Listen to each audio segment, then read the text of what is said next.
Pengadaan Barang Jasa Pemerintah melaksanakan rapat koordinasi pengadaan barang dan jasa setanah Papua. Satlantas Polresta Manokwari mengamankan jalannya masa kampanye calon bupati dan wakil bupati Manokwari.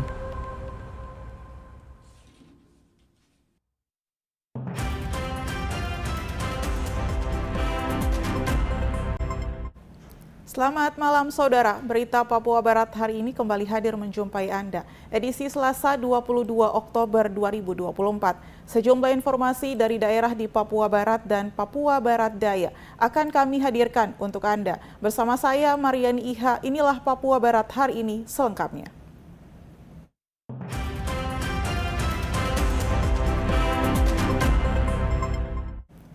Saudara, Satuan Lalu Lintas Polresta Manokwari terus menghimbau kepada orang tua yang anaknya sudah mencukupi umur 17 tahun agar segera membuat surat izin mengemudi atau SIM. Pengendara di bawah umur masih menjadi salah satu pelanggaran lalu lintas terbanyak di Indonesia. Padahal syarat usia berkendara sudah jelas tertuang dalam undang-undang. Untuk itu, Polresta Manokwari melalui Satuan Lalu Lintas menghimbau agar para orang tua tidak mudah mengizinkan anak-anak mengendarai mobil maupun motor. Kasat Lantas Ibtu Nurfa mengingatkan para orang tua yang anaknya sudah berusia 17 tahun agar segera membuat surat izin mengemudi atau SIM di Satlantas Polresta Manokwari. Karena selama ini saat melakukan penindakan di jalan raya, banyak yang belum memiliki SIM. Padahal SIM adalah salah satu legalitas di jalan raya dan sudah diatur oleh undang-undang. Untuk adik-adik kami yang mungkin sudah cukup umur dan sudah memiliki KTP, kami berharap untuk orang tuanya untuk mengantar atau mungkin menyarankan untuk membuat SIM kendaraan. Karena selama ini kami melakukan penindakan, baru mereka mungkin mau sadar untuk membuat SIM, sedangkan SIM itu legalitas di jalan itu harus mereka punya. Kalau tidak punya SIM, sebenarnya tidak boleh untuk menggunakan kendaraan. Itu legalitasnya di jalan dan sudah diatur oleh undang-undang. Begitu, Om. Adapun berdasarkan ketentuan berkemudi sebagaimana dituangkan dalam Undang-Undang Nomor 22 Tahun 2009 tentang Lalu Lintas dan Angkutan Jalan, setiap pengendara wajib memiliki surat izin pengemudi. Natalindo Kerwai, TVRI Papua Barat melaporkan. Sementara itu, selain melaksanakan operasi Zebra Mansinam tahun 2024, Satuan Lalu Lintas Polresta Manokwari turut mengamankan jalannya masa kampanye calon bupati dan calon wakil bupati di Kabupaten Manokwari. Hal itu disampaikan Kasat Lantas Polresta Manokwari Ibtu Nurfa bahwa selama proses pilkada berlangsung, pihaknya selalu mengawal jalannya masa kampanye yang dilakukan pasangan calon bupati dan wakil bupati nomor urut 1 maupun paslon nomor urut 2 dengan menempatkan personil lalu lintas untuk terus mengawal iringan mobil maupun sekitar area jalan yang digunakan saat kampanye berlangsung agar arus lalu lintas di sekitar lokasi tetap berjalan aman dan lancar tanpa menyebabkan kemacetan. Nurfa juga menyebutkan selama masa kampanye anggota Satlantas Polresta Manokwari akan ditambah terutama di titik-titik kepadatan kendaraan seperti Simpang Makalo, lampu merah Haji Bawosi dan Sinar Suri. Karena ketika simpang tersebut sering mengalami kemacetan saat masa pendukung paslon melewati jalan tersebut. Ini kami kan selalu mobile juga ikut ke kemana tim berbudi dan hero ini adakan kampanye, kami tetap melakukan melekat ke pasangan calon ini. Kalau untuk titik-titik yang sering kami taruh anggota untuk gatur dan lain-lain, itu mungkin kebetulan simpang-simpang yang besar-besar yang ada di Manokwari, terutama di Simpang Makalo, di Simpang Haji Bau dan Sinar Suri.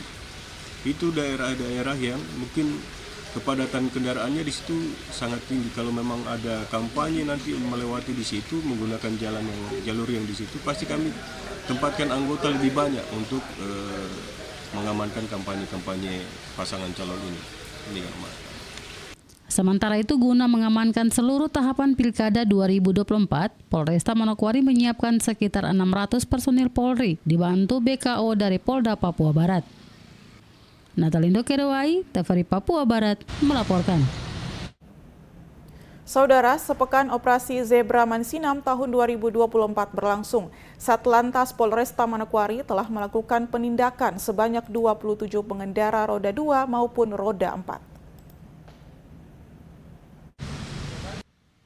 Satuan Lalu Lintas Polresta Manokwari masih terus menggelar operasi Zebra Mansinam tahun 2024 yang berlangsung sejak tanggal 14 hingga 27 November 2024 mendatang.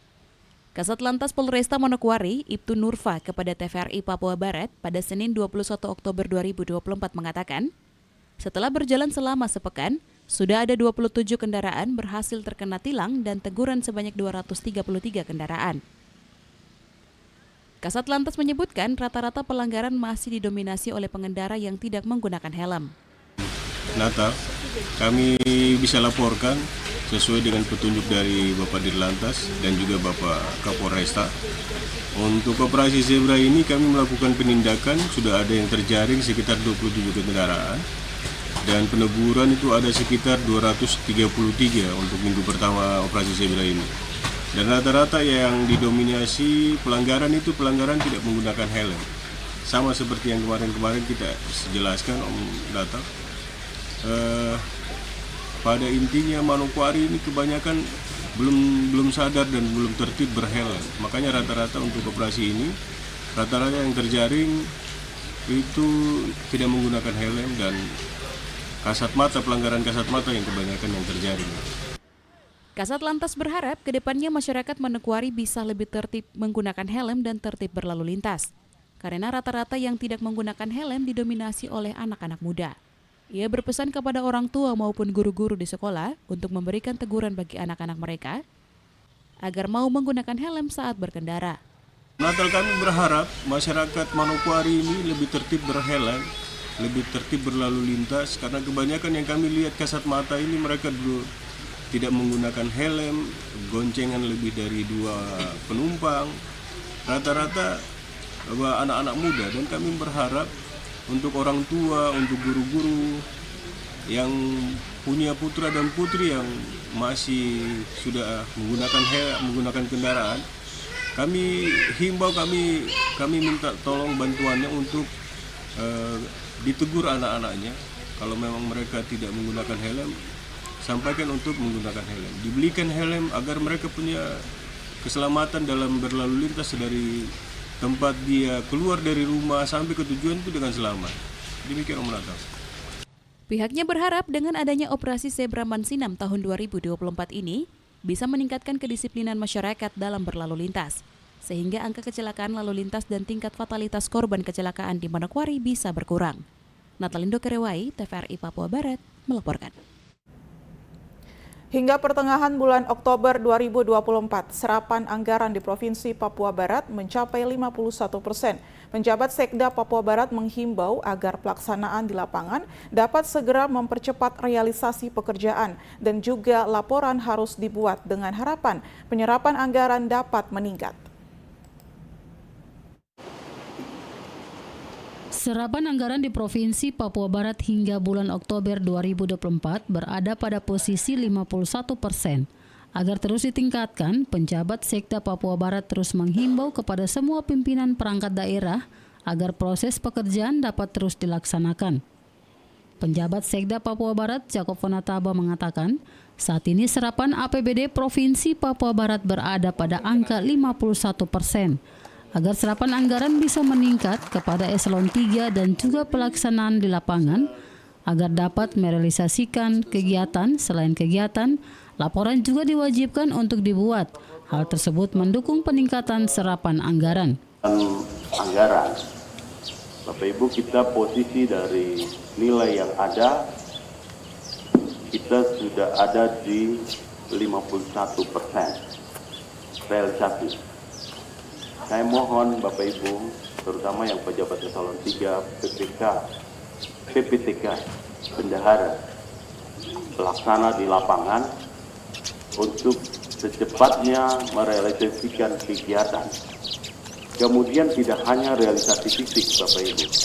Bapak Ibu membuat laporan dari petunjuk teknis yang sudah ada, itu kan ada formatnya, harusnya ada petunjuk teknis. Ada format laporan, Bapak Ibu kasih masukan di situ. Kalau yang menyangkut belanja modal, dokumen kontraknya dilihat. Dengan sisa waktu kurang dari 2 bulan, penjabat Sekda Papua Barat optimis serapan anggaran akan meningkat dari angka sebelumnya. Hal ini dikarenakan pekerjaan saat ini sudah berjalan, namun menginput realisasi pekerjaan berupa laporan yang belum dimasukkan. Dirinya optimis hingga akhir tahun target serapan bisa tercapai. Untuk mencapai target 100% Bapak di akhir tahun? Kita masih sampai Desember. Iya, sampai Desember kan hanya tinggal efektivitas kan hanya 1 bulanan. 2 bulan. Iya, 2 bulan kurang. 2 bulan. Iya. Jadi begini, pekerjaan sudah jalan, cuma penginputan realisasi laporan yang secara aplikasi harus masuk. Di meja sebetulnya ada yang sudah punya masing-masing, tetapi mereka belum menginput. Itu, gitu. Jadi realisasinya sudah dikejar. Jadi kalau target untuk sampai Desember mencapai yang diharapkan, itu saya optimis kita bisa mencapai. Begitu. Pak Sekda, mungkin terakhir dari saya, ini di luar dari materi upacara yang tadi. Diharapkan kepada perangkat daerah selain fokus pada serapan anggaran, kualitas pekerjaan juga harus dipastikan sesuai dengan kriteria yang tertuang dalam berita acara, sehingga pekerjaan pembangunan yang difokuskan di tahun 2024 dapat berjalan dengan baik. Jimmy Tabisu, TVRI Papua Barat melaporkan. Biro Pengadaan Barang dan Jasa Provinsi Papua Barat mendapatkan penghargaan pelaksanaan konsolidasi dengan nilai kontrak tertinggi yang diberikan oleh Lembaga Kebijakan Pengadaan Barang dan Jasa Pemerintah pada rapat koordinasi pengadaan barang dan jasa setanah Papua. Lembaga Kebijakan Pengadaan Barang dan Jasa Pemerintah LKPP bersama Provinsi Papua Selatan menyelenggarakan rapat koordinasi pengadaan barang jasa setanah Papua 2024 pada 16 hingga 17 Oktober 2024 dengan mengusung tema Pengadaan Barang dan Jasa Tanah Papua Unggul, Maju dan Berkeadilan. Kegiatan ini dihadiri oleh 208 peserta dari 42 kabupaten kota dan 6 provinsi setanah Papua. Penghargaan diberikan pimpinan Lembaga Kebijakan Pengadaan Barang Jasa Pemerintah LKPP saat rapat koordinasi pengadaan barang jasa setanah Papua yang berlangsung diterima oleh Kepala Biro Pengadaan Barang dan Jasa Provinsi Papua Barat. Sebelumnya dalam acara pembukaan, Kepala Biro Pengadaan Barang dan Jasa Provinsi Papua Selatan dalam laporannya mengatakan tujuan rapat koordinasi tersebut guna meningkatkan pemahaman regulasi pengadaan barang, jasa, penyusunan rencana aksi, pengadaan barang dan jasa yang terintegrasi, serta saling tukar informasi terkait barang dan jasa. Pemerintah Setanah Papua melaksanakan rapat koordinasi pengadaan barang dan jasa Setanah Papua. Yang ketiga, tujuan pelaksanaan. Kegiatan ini bertujuan 1. Meningkatkan pemahaman peserta mengenai regulasi pengadaan barang dan jasa. Yang kedua, menyusun rencana aksi pengadaan barang dan jasa yang terintegrasi di seluruh tanah Papua. Dan yang ketiga, memfasilitasi pertukaran informasi dan pengalaman. Iwan Herniwan PLH Kepala LKPP dalam arahannya mengatakan fokus kerja pengadaan barang dan jasa pemerintah yaitu bertujuan meningkatkan penggunaan produk dalam negeri, porsi pelaku usaha mikro kecil dengan proses pengadaan yang transparan, efisiensi belanja pemerintah, mempercepat penyerapan anggaran.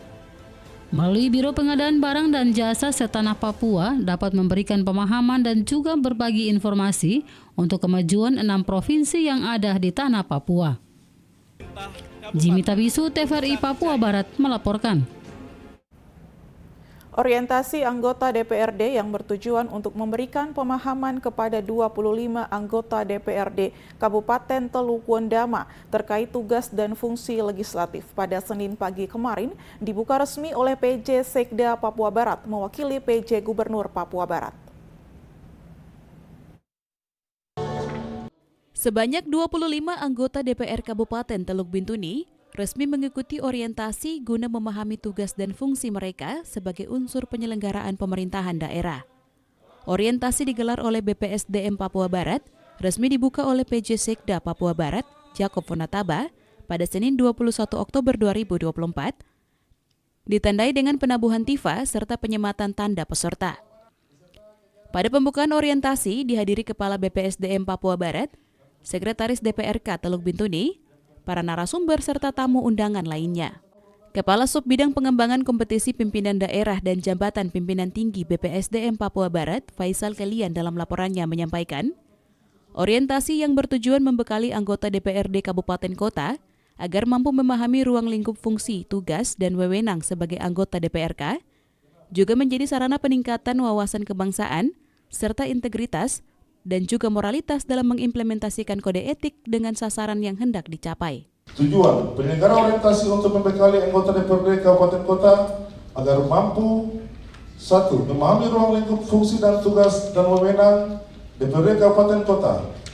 2. Meningkatkan wawasan kebangsaan dan meningkatkan integritas dan moralitas dalam mengimplementasikan kode etik untuk menjaga martabat, kehormatan, citra dan kredibilitas DPRD Kabupaten Kota. Yang menjadi sasaran orientasi ini adalah terwujudnya pemahaman anggota DPRD Kabupaten Kota mencakup 1. Wawasan kebangsaan yang dilandasi Pancasila, Undang-Undang Dasar 1945, Bhinneka Tunggal Ika dan Negara Kesatuan Republik Indonesia. 2. Sistem pemerintahan Indonesia. 3. Penguatan dan penegakan peraturan perundang-undangan. 4. Tata tertib DPRD Provinsi dan DPRD Kabupaten Kota. 5. Fungsi, tugas, dan wewenang serta alat kelengkapan DPRD Provinsi dan DPRD Kabupaten Kota. 6. Kode etik DPRD Provinsi dan DPRD Kabupaten Kota dan tata beracara Badan Kehormatan. 7. Hak dan kewajiban anggota DPRD Provinsi dan anggota DPRD Kabupaten Kota. 8. Kebijakan pembangunan berkelanjutan di bidang energi, ekonomi, dan pangan. Sementara itu, sambutan tertulis penjabat gubernur yang dibacakan penjabat Sekda Papua Barat menyampaikan, orientasi bagi anggota DPRD sangatlah penting guna meningkatkan kompetensi profesionalitas dan integritas para anggota dewan, sehingga dalam orientasi anggota DPRD dapat memahami secara menyeluruh tugas dan fungsinya. Dari DPR itu tugas dan fungsi legislatif terhadap program-program pemerintah. Kami dari provinsi menyampaikan apresiasi penghargaan yang tinggi-tinggi terhadap terselenggaranya kegiatan ini berpedoman pada peraturan yang tadi sudah dibacakan. Kemudian peraturan ini menjadi landasan hukum bagi seluruh pelaksanaan orientasi anggota DPR Kabupaten Teluk Bintuni, baik di tingkat provinsi maupun kabupaten. Dengan orientasi ini diharapkan anggota DPR dapat memahami secara menyeluruh fungsi dari Bapak Ibu semua. Sebagai wakil rakyat, anggota DPR memiliki peran strategis dalam mengawal pelaksanaan pembangunan daerah serta memastikan kebijakan yang diambil melalui berpihak kepada kepentingan masyarakat luas. Kabupaten Teluk Bintuni mempunyai potensi alam, sumber daya alam yang sangat besar, tugas ya. Melalui orientasi ini juga diharapkan dapat meningkatkan skill dan kemampuan dalam melaksanakan tugas sesuai dengan bidang masing-masing, sehingga dalam penyelenggaraan pemerintahan di Kabupaten Teluk Bintuni dapat berjalan sesuai dengan harapan masyarakat. Orientasi ini juga bertujuan untuk menyamakan persepsi antara anggota DPR, mengingat tugas DPRD meliputi 3 fungsi utama, yakni legislasi, budgeting, dan controlling. Arina Irianan, TVRI Papua Barat, melaporkan. Saudara, penjabat Sekda Papua Barat menghimbau setelah dilantik Presiden dan Wakil Presiden Republik Indonesia, maka foto Presiden dan Wakil Presiden Republik Indonesia dapat diganti dengan Presiden yang baru di setiap ruangan kerja. Hal tersebut disampaikan penjabat Sekda Papua Barat dalam apel gabungan yang dilaksanakan di lingkungan pemerintahan Provinsi Papua Barat pada Senin 21 Oktober 2024. Dirinya menghimbau kepada setiap perangkat daerah agar foto Presiden periode 2024-2029, Prabowo Subianto dan Gibran Raka Buming Raka, sebagai Presiden dan Wakil Presiden dapat dipasang di setiap kantor. Penjabat Sekda Papua Barat Jacob S. Fonataba dalam arahannya mengatakan, setelah dilantiknya Presiden yang baru, diharapkan kepada semua organisasi perangkat daerah untuk menggantikan foto Presiden dan foto Wakil Presiden. Selain itu, terkait dengan nomenklatur kementerian yang baru sebagai pemerintah di daerah dapat disesuaikan dengan sistem anggaran. Terus juga sudah dibacakan tadi malam ya, kandidat-kandidat calon menteri. Terus ada perubahan nomenklatur baru. Saya lihat yang ini di PUPR itu perumahan rakyat sendiri, pekerjaan umumnya sendiri. Terus ada beberapa figur-figur baru. Nah ini Bapak Ibu tolong menyesuaikan. Kayak dulu kita satu dinas perindak tapi ada 2 kementerian. Nah ini nanti Bapak Ibu tolong menyesuaikan ya.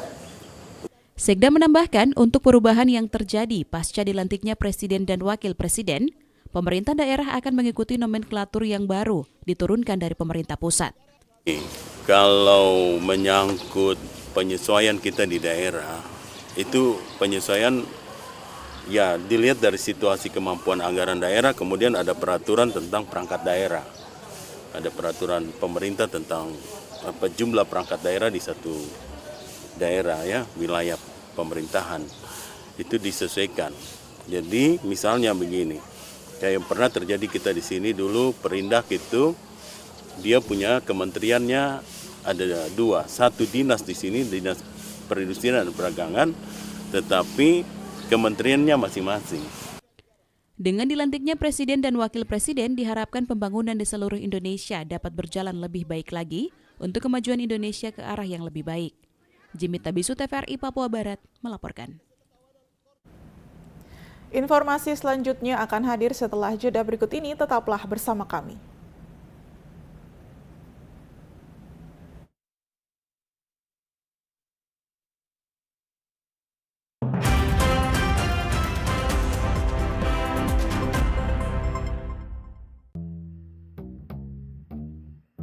Pace-mace, kakak ade, dan basodara dong semua. Informasi penting dan terbaik buat seluruh masyarakat Papua Barat. Saat ini, pemerintah Provinsi Papua Barat sedang melaksanakan program penghapusan sanksi denda pajak kendaraan bermotor dan penghapusan bea balik nama kendaraan bermotor di seluruh Samsat se-Papua Barat. Jadi, kalau kamu datang ke Samsat Manokwari, Samsat Manokwari Selatan, Samsat Bintuni, Samsat Kaimana, Samsat Wondama, dan Samsat Fakfak, yang kamu bayar hanya pajak kendaraan bermotor saja. Dendanya kamu tidak bayar. Terus, kalau kamu mau balik nama, yang kamu bayar hanya STNK, BPKB, dan cetak plat kendaraan saja. Sedangkan bea balik namanya tidak bayar sama sekali. Ingat, program ini hanya berlaku sampai dengan 31 Oktober 2024. Kamu rugi kalau kamu tidak manfaatkan kesempatan baik ini. Ayo, tempo, kamu gas ke kantor Samsat terdekat. Bayar kampu pajak dan balik nama kendaraan. Kamu tara kosong kalau kamu taat bayar pajak.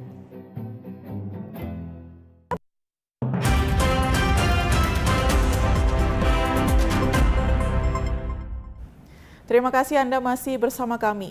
Saudara berharap pemerintah Provinsi Papua Barat mempercepat status pengangkatan pegawai honorer di lingkup pemerintahan Provinsi Papua Barat.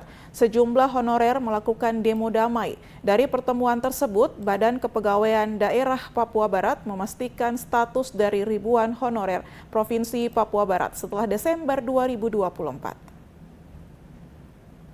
Senin 21 Oktober 2024, sejumlah tenaga honorer Provinsi Papua Barat melakukan aksi di halaman kantor Gubernur Papua Barat dengan memegang spanduk yang mereka bentangkan, menolak pengangkatan P3K dan mempercepat proses pengangkatan di Papua Barat pada bulan Oktober atau November 2024. Dalam orasi, beberapa honorer mengatakan bahwa honorer Papua Barat menolak dengan tegas P3K dan berharap kepada pemerintah Provinsi Papua Barat segera mempercepat pengangkatan honorer Papua Barat di bulan Oktober dan November tahun 2024.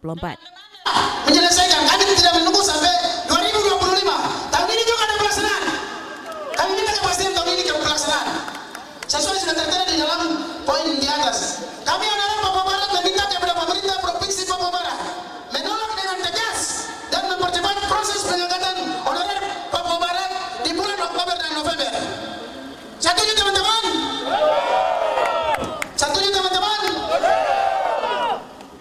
Kepala BKD Papua Barat Herman Sayori yang dikonfirmasi wartawan menjelaskan, data honorer sebanyak 1.335, semua datanya sudah terinput dan dirinya berharap agar para honorer dapat memberikan waktu kepada BKD agar dapat menyelesaikan verifikasi. Kepala BKD Provinsi Papua Barat berjanji pegawai honorer yang terdata akan terakomodir dan prosesnya akan berjalan di tahun 2024. Kenapa sampai hari ini bisa ada demo dari 1.002, tapi yang kami sudah input semua itu 1.355. 1.155 ini yang sekarang hari ini mereka datang menyampaikan ini, datanya kami sudah input semua. Tidak ada yang terlambat supaya publik tahu untuk tenaga honorer yang ada ini tidak ada yang ketinggalan, tidak ada yang terlambat. Mereka bisa memberikan waktu kepada kami supaya kami selesaikan prosesnya ini untuk verifikasi supaya segera cepat. Sekarang sudah berjalan. Kita takut jangan sampai Pak Gubernur ini dalam proses pekerjaannya dia ini kan 1 tahun. Sebentar lagi kalau beliau apakah dilanjutkan atau tidak.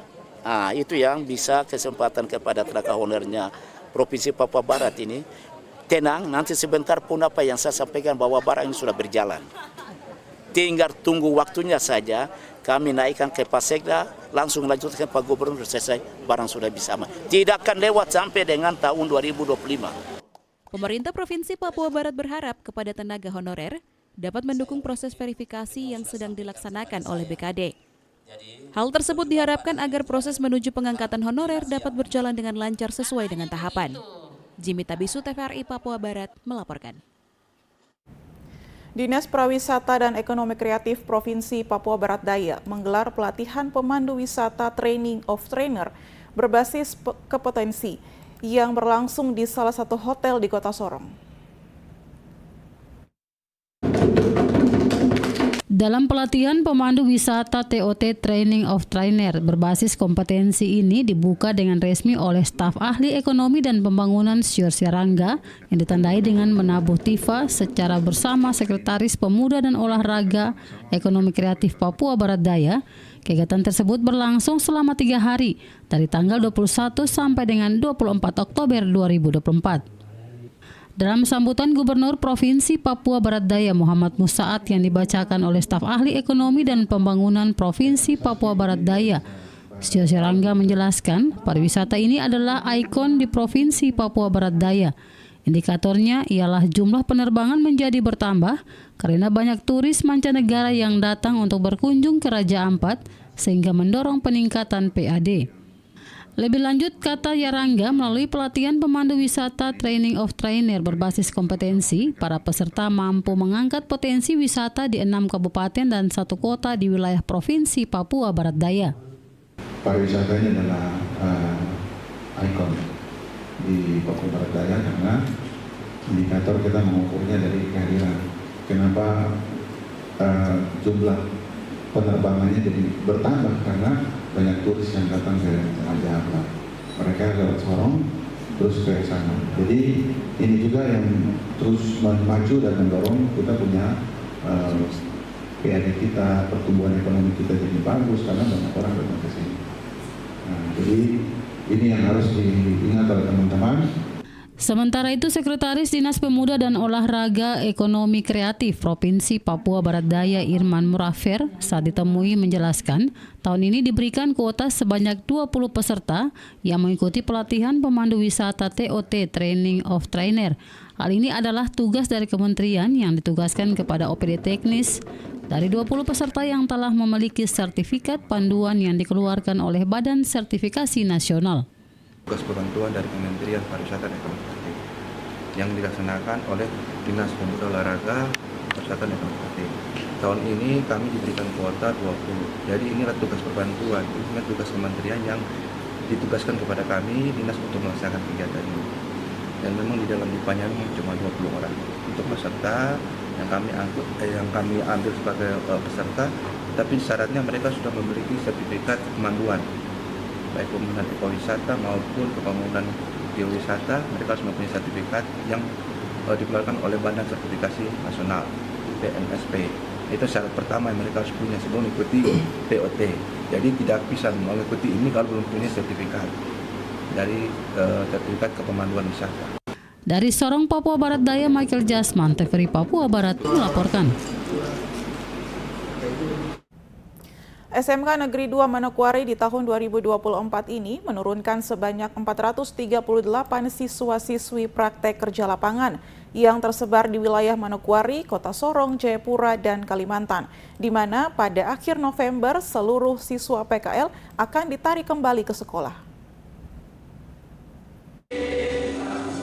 Guna meningkatkan kompetensi para siswa, khususnya kelas 12 SMK Negeri 2 Manokwari, maka di tahun ini Sekolah Kejuruan Manokwari mengirimkan para siswa-siswi mereka untuk mengikuti praktek kerja lapangan selama 4 hingga 6 bulan.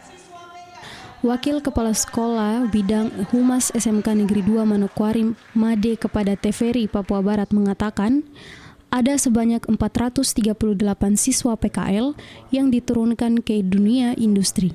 Dan untuk industri yang ada di dalam Manokwari ada 92 industri, sedangkan di luar kota Manokwari berada di Jayapura, diantaranya PT Kombos dan UPT Kombos Papua. Sementara untuk di kota Sorong ada 5 dudi, yaitu Pertamina Papua File Sorong, UT Sorong, Salawati Motor Indo, dan Hasrat Abadi. Kemudian di Kalimantan yaitu CV Gresik 2 Saudara dan Kota Ambon, Politeknik Ambon. Made menambahkan, sebelum para siswa diterjunkan ke dunia industri, terlebih dulu pihaknya telah membuat surat permohonan kepada perusahaan agar siswa mereka bisa diterima. Kalau untuk industri banyak sekali, ini kayak Ibu sudah buat di sini. Ada yang di luar daerah, ada yang di dalam kota Manokwari. Yang di dalam kota Manokwari saja itu industrinya sebanyak 92 industri untuk di dalam kota Manokwari. Sedangkan yang di Jayapura ada 2, yaitu PT Kombos, kemudian ada UPT SDM Papua, kemudian yang di Sorong ada 5, Pertamina Papua File Sorong, kemudian UT Sorong, Salawati Motorindo, dan Hasrat Abadi. Itu 5 di Sorong. Kemudian di Kalimantan ada 1, CV Gresik 2 Saudara. Kemudian di Ambon ada 1, yaitu di Politeknik Ambon. Lebih lanjut, Made juga mengatakan bahwa para siswa yang saat ini sedang mengikuti PKL di dunia industri agar segera membuat laporan, karena dari laporan tersebut akan digunakan sebagai nilai rapot akhir semester. Apabila siswa PKL tidak membuat laporan, maka otomatis mereka tidak mendapatkan nilai akhir semester. Sebelum penarikan, kita sudah bekerja sama dengan perusahaan atau dunia industri untuk sebelum anak ditarik sudah dilaksanakannya ujian laporan untuk PKL ya. Ujian laporan itu dulu itu dilaksanakan, baru bisa siswanya ditarik dengan catatan bahwa mereka sudah datang dengan membawa hasil, sudah ada nilai di tangan mereka, sehingga itu bisa kami tarik. Nilai itu yang nanti akan menjadi nilai untuk rapot mereka di semester ini. Sementara itu, Kepala SMK Negeri 2 Manokwari Regina Wutai berharap dari PKL yang diikuti ratusan siswa kelas 12 nantinya bisa berguna bagi masa depan mereka, tetapi juga bagi masyarakat. Ya, harapan saya tentunya apa yang kita laksanakan bersama siswa di tahun ajaran 2024-2025, bahkan tahun-tahun sebelumnya. Tapi juga harapan kami ke depan, sekolah ini semakin maju, semakin berkembang, bahkan kompetensi yang didapatkan oleh siswa SMK Negeri 2 Manokwari ini nantinya setelah mereka lulus, kompetensi ini bisa berguna selain diri mereka sendiri, bisa berguna di masyarakat. Alban Noval, TVRI Papua Barat melaporkan. SMK Negeri 2 Manokwari berhasil meraih juara 1 LKS Teknik Elektronika tingkat provinsi yang berlangsung pada tanggal 12 sampai 17 Oktober 2024 lalu yang berlangsung di Kota Sorong, Provinsi Papua Barat Daya dan akan melanjutkan ikut lomba di tingkat nasional. Lomba kompetensi siswa tingkat provinsi yang dilakukan pada tanggal 12 sampai 17 Oktober 2024 bertepat di BLK Sorong, Provinsi Papua Barat Daya yang diikuti oleh berbagai sekolah dan salah satunya sekolah yang mengikuti yaitu SMK Negeri 2 Manokwari. SMK Negeri 2 Manokwari turut serta mengikuti lomba tersebut dengan membawa 7 teknik keahlian diantaranya teknik keahlian ketenagaan kelistrikan, teknik elektronika, teknik desain komunikasi visual, teknik alat berat, teknik TKJ, teknik kendaraan ringan, teknik pengelasan. Dalam lomba tersebut, SMK Negeri 2 Manokwari berhasil meraih beberapa juara. Dalam lomba tersebut, SMK Negeri 2 Manokwari berhasil meraih beberapa juara. Salah satunya juara 1 LKS Teknik Elektronika tingkat provinsi yang dilakukan penyerahan piagam penghargaan dalam upacara bendera Senin 21 Oktober 2024 kemarin di SMK Negeri 2 Manokwari. Wakasek Humas Nimade Dwi Widyastuti mengatakan, selain teknik elektronika yang menjuarai lomba tersebut, ada lagi teknik lain yang mendapat juara tingkat provinsi. Selain itu, dirinya berharap agar lomba tingkat nasional nanti SMK Negeri 2 Manokwari dapat masuk 5 besar. Berapa jurusan? Kalau untuk bidang kompetensinya kan ada 7 seperti yang Kepala Sekolah bilang. Jadi semuanya, mulai dari otomotif itu berarti ada 3 jurusan, yaitu jurusan sepeda motor, kendaraan ringan, alat berat. Kemudian dari jurusan TKP, yaitu ada DPIB dan BKP. Kemudian dari jurusan elektronika, dari jurusan TKJ, desain komunikasi visual, elektronika, kelistrikan, kemudian geologi pertambangan, mesin dan pengelasan. Semuanya, tahun ini semuanya turun. Andri Treba, peserta lomba mengatakan, sebelum mengikuti lomba, dirinya hanya mempersiapkan materi selama 1 minggu. Ia juga merasa senang karena dalam waktu dekat akan kembali mengikuti LKS tingkat nasional. Saya tidak bersiap banyak juga sih, soalnya waktu itu pas saya baru pulang juga dari LKS, jadi waktu yang diberikan tuh cuma 2 minggu aja. Tambah lagi kemarin tuh ada 2 peserta lomba, dong minta belajar bersama juga, jadi saya agak terbebani juga, jadi tidak belajar agak sungguh-sungguh juga. Dan selama 2 minggu persiapan itu kok punya persiapan apa sih? 2 minggu itu pun saya cuma belajar 1 minggu aja, itu pun cuma Arduino aja. Ya, soalnya saya jarang pegang Arduino juga. Kemarin lomba tingkat provinsi, bagaimana perasaan? Senang. Ada kesulitan selama lomba? Tidak terlalu banyak juga sih, tapi yang paling susah itu pas di tes teori, soalnya dia punya soal itu random sekali, tidak ditentukan, itu betul-betul teori elektronika yang dong tanya aja. Diketahui selain lomba kompetensi siswa, ada pun lomba lain yang diikuti SMK Negeri 2, yaitu lomba PUBG dan lomba giat UKBI. Prestasi yang diraih dari para peserta memiliki kebanggaan tersendiri bagi SMK Negeri 2 Manokwari yang merupakan pusat keunggulan.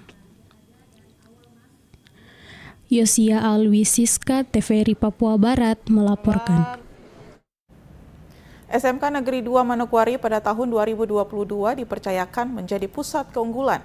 Salah satu program keahlian yang dipercayakan menjadi pusat keunggulan yaitu teknik kendaraan ringan. SMK Negeri 2 Manokwari merupakan salah satu sekolah kejuruan yang memulai proses penerimaan peserta didik baru pada tahun 2000 dengan memiliki 7 jurusan yang terbagi menjadi 12 program keahlian. Di mana SMK Negeri 2 juga memiliki 7 jurusan yang terbagi menjadi 12 program keahlian, antara lain jurusan otomotif, jurusan TKJ, jurusan bangunan, jurusan listrik, jurusan elektronika, jurusan mesin, dan jurusan pertambangan. Pada tanggal 29 November 2022 lalu, SMK Negeri 2 Manokwari diberi kepercayaan menjadi pusat keunggulan oleh Kementerian Pendidikan dan Kebudayaan Republik Indonesia. Salah satu program keahlian yang mendapat kepercayaan sebagai pusat keunggulan yaitu teknik kendaraan ringan.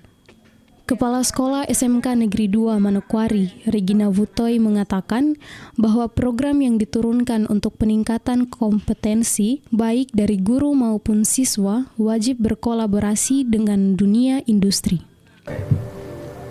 Pusat keunggulan, iya, SMK Negeri 2 Manokwari sejak tahun 2022, tepatnya tanggal 29 November, mendapat kepercayaan atau surat keputusan dari Kementerian Pendidikan Kebudayaan lewat Direktorat SMK, dan kita mendapat kepercayaan salah satu program keahlian kita dari 12 program keahlian itu, salah satu program kita yaitu teknik kendaraan ringan dipercayakan menerima program pusat keunggulan.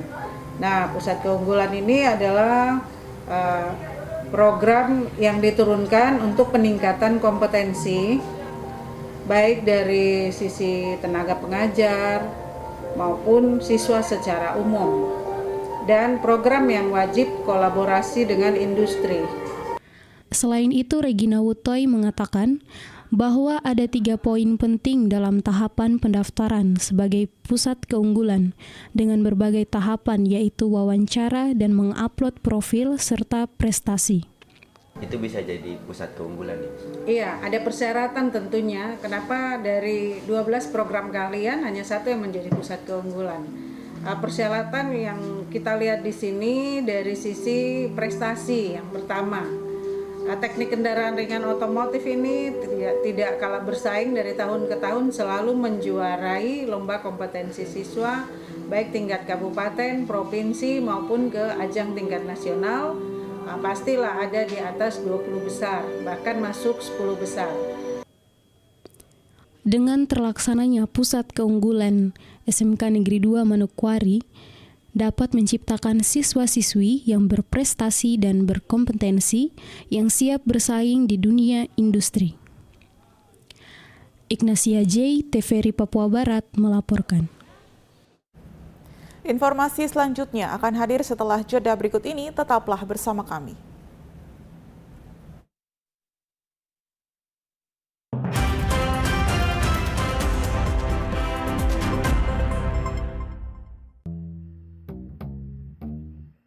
Pace mace, kakak ade, dan basodara dong semua. Informasi penting dan terbaik buat seluruh masyarakat Papua Barat. Saat ini, pemerintah Provinsi Papua Barat sedang melaksanakan program penghapusan sanksi denda pajak kendaraan bermotor dan penghapusan bea balik nama kendaraan bermotor di seluruh Samsat se-Papua Barat. Jadi, kalau kamu datang ke Samsat Manokwari, Samsat Manokwari Selatan, Samsat Bintuni, Samsat Kaimana, Samsat Wondama, dan Samsat Fakfak, yang kamu bayar hanya pajak kendaraan bermotor saja. Dendanya kamu tidak bayar. Terus, kalau kamu mau balik nama, yang kamu bayar hanya STNK, BPKB, dan cetak plat kendaraan saja. Sedangkan bea balik namanya tidak bayar sama sekali. Ingat, program ini hanya berlaku sampai dengan 31 Oktober 2024. Kamu rugi kalau kamu tidak manfaatkan kesempatan baik ini. Ayo, tempo, kamu gas ke kantor Samsat terdekat. Bayar kamu pajak dan balik nama kendaraan. Kam tara kosong kalau kam taat bayar pajak.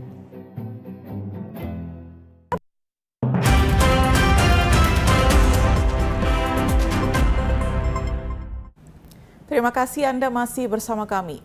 Saudara, Sabtu 19 Oktober 2024 lalu, masyarakat Sorong Raya, wilayah Warpramasi mendeklarasikan dukungan mereka kepada pasangan calon bupati dan wakil bupati Manokwari, Hermus Indo dan Haji Mugiono. Deklarasi dukungan kepada paslon Hermus Indo dan Haji Mugiono oleh masyarakat Sorong Raya di dataran Warpramasi berlangsung pada Sabtu 19 Oktober 2024. Deklarasi dibacakan oleh tokoh masyarakat Sorong Raya. Deklarasi dukungan diberikan kepada paslon Hero karena dalam kepemimpinan yang sangat singkat, Hermus Indo dan Edi Budoyo telah meletakkan dasar pembangunan. Deklarasi dukungan masyarakat Sorong Raya sedataran Warpramasi. Kami masyarakat Sorong Raya menyatakan dukungan kami kepada pasangan calon nomor urut 2 Bupati dan Wakil Bupati Kabupaten Manokwari, Hermus Indo SIP MH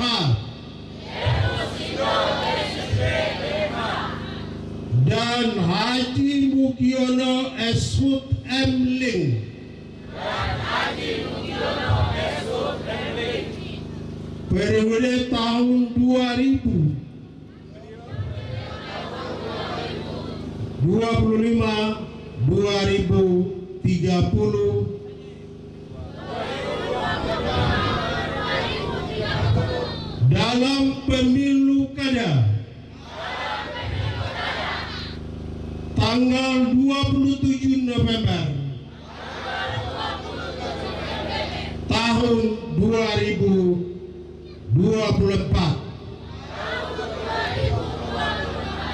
Lanjutkan. Sekali lagi, lanjutkan. Dipersilakan kepada Bapak Ibu dan Paslon Bupati dan Wakil Bupati Kabupaten Manokwari, izinkan kami selaku Kepala Suku.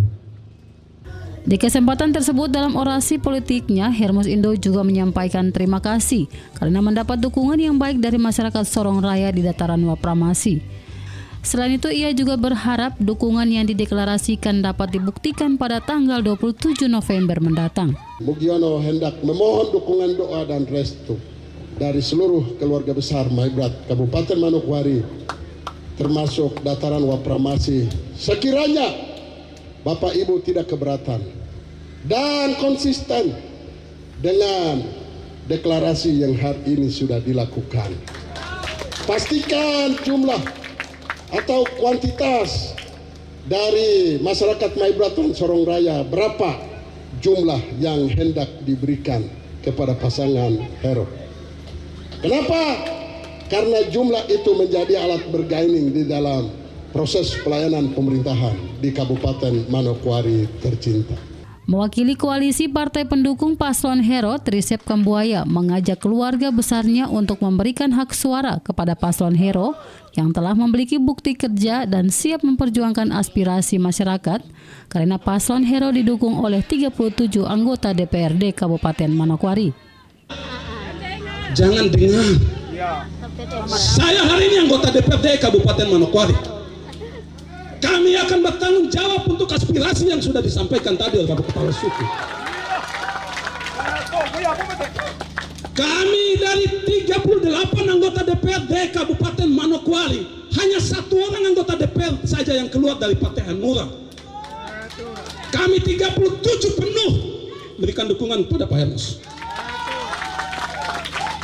Kalau bicara pemilihan hari ini di DPR yang pilih bupati, tidak usah banyak, sudah menang. Tapi kampanye hari ini hanyalah sebagai formalitas. Kami meyakinkan kepada masyarakat bahwa Hermus Indo dan Pak Mugiono layak untuk memimpin Kabupaten Manokwari 5 tahun ke depan. Arina Irianan, TVRI Papua Barat melaporkan. Menghadiri syukuran ulang tahun Kerukunan Keluarga Sriwijaya Provinsi Papua Barat, Hermus Indo mengajak warga Sriwijaya untuk ikut menjaga kebersamaan serta kekeluargaan yang telah tercipta. Pesan untuk menjaga kebersamaan serta kekeluargaan yang telah tercipta sejak para leluhur hingga saat ini disampaikan Hermus Indo saat menghadiri syukuran HUT Kerukunan Keluarga Sriwijaya Provinsi Papua Barat pada Sabtu 19 Oktober 2024. Hal ini menjadi penting sebab integritas yang dibangun sejak dahulu hingga saat ini, silaturahmi dan kebersamaan masih tetap terjalin dengan baik. Keberadaan semua suku bangsa di tanah ini diterima dengan baik dan hidup bersama-sama dalam bingkai rumah kaki seribu.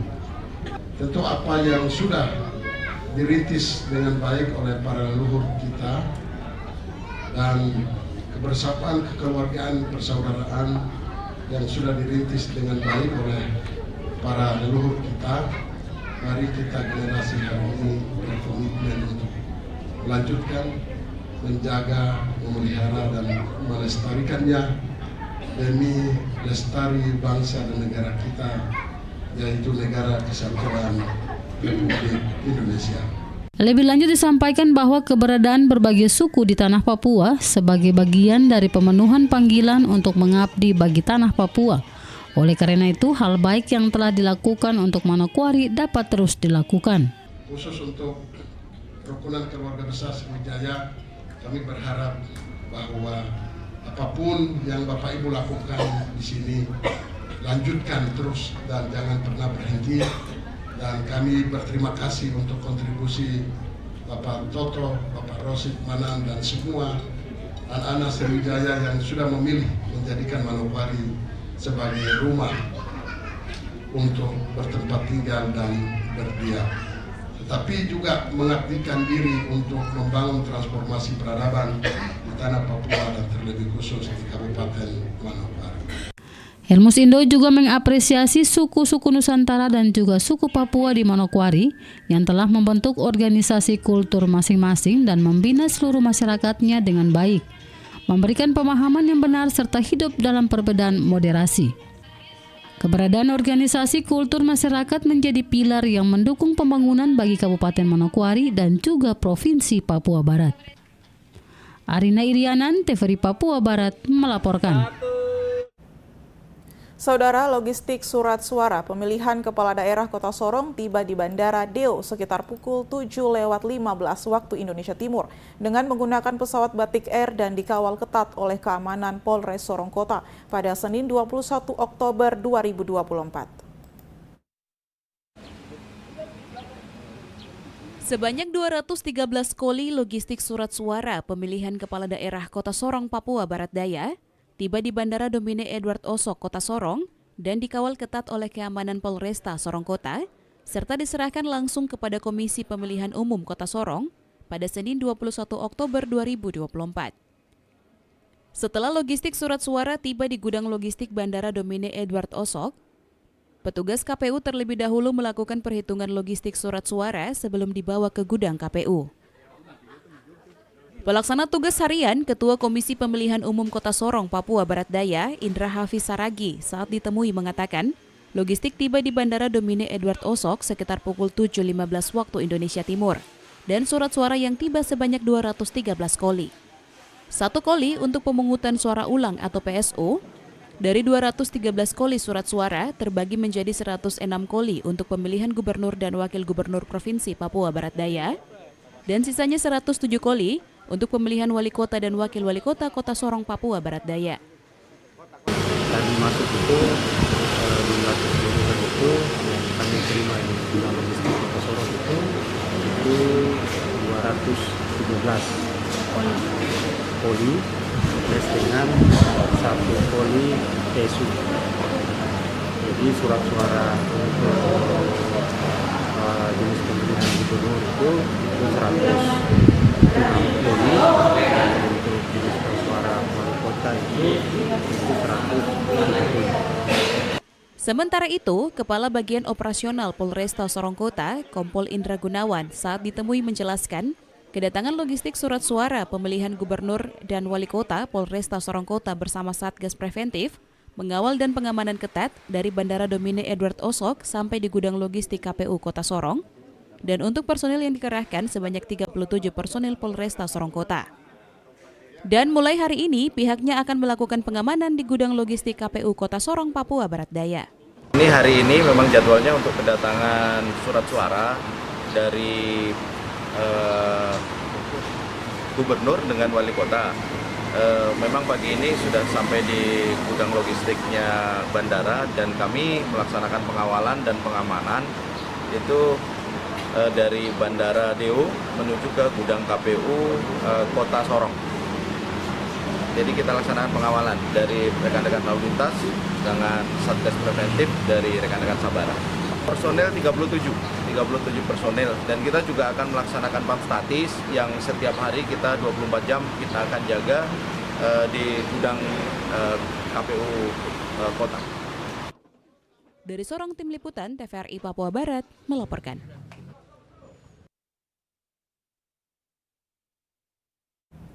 Selain Kota Sorong, logistik surat suara pemilihan kepala daerah Kabupaten Manokwari juga telah tiba di Manokwari pada Senin pagi dengan menggunakan pesawat komersil. Logistik pemilihan umum kepala daerah Pilkada 2024 Kabupaten Manokwari tiba di Bandara Rendani pada Senin 21 Oktober 2024 dan langsung dijemput oleh anggota Komisi Pemilihan Umum KPU Kabupaten Manokwari. Setelah logistik pilkada sampai dan tiba di Manokwari, selanjutnya akan diantar menuju gudang logistik KPU Kabupaten Manokwari. Komisioner KPU Kabupaten Manokwari, Sidarman, kepada wartawan di Bandara Rendani mengatakan, setelah melakukan serah terima dari ekspedisi, langsung akan dibawa ke gudang logistik kantor KPU Kabupaten Manokwari. Sudah ada serah terima dari ekspedisi, langsung kita mau bawa ke kantor ke gudang KPU. Disimpan di gudang KPU. Jumlah yang hari ini tiba, Mas? Total yang datang hari ini itu untuk surat suara kabupaten ya. Surat suara kabupaten itu totalnya 138.944 lembar. Itu untuk Kabupaten Manokwari. Dijelaskan, untuk total surat suara bagi Kabupaten Manokwari yang tiba hari ini adalah sebanyak 18.944 lembar surat suara dan sudah termasuk dengan surat suara untuk pemungutan suara ulang atau PSU. Geis Muguri, TVRI Papua Barat melaporkan. Saudara, informasi tadi sekaligus menutup jumpa kita pada Papua Barat hari ini, edisi Selasa 22 Oktober 2024. Mewakili seluruh kerabat kerja yang bertugas, saya Marian Iha undur diri dari hadapan Anda. Terima kasih atas kebersamaan Anda, selamat malam dan sampai jumpa.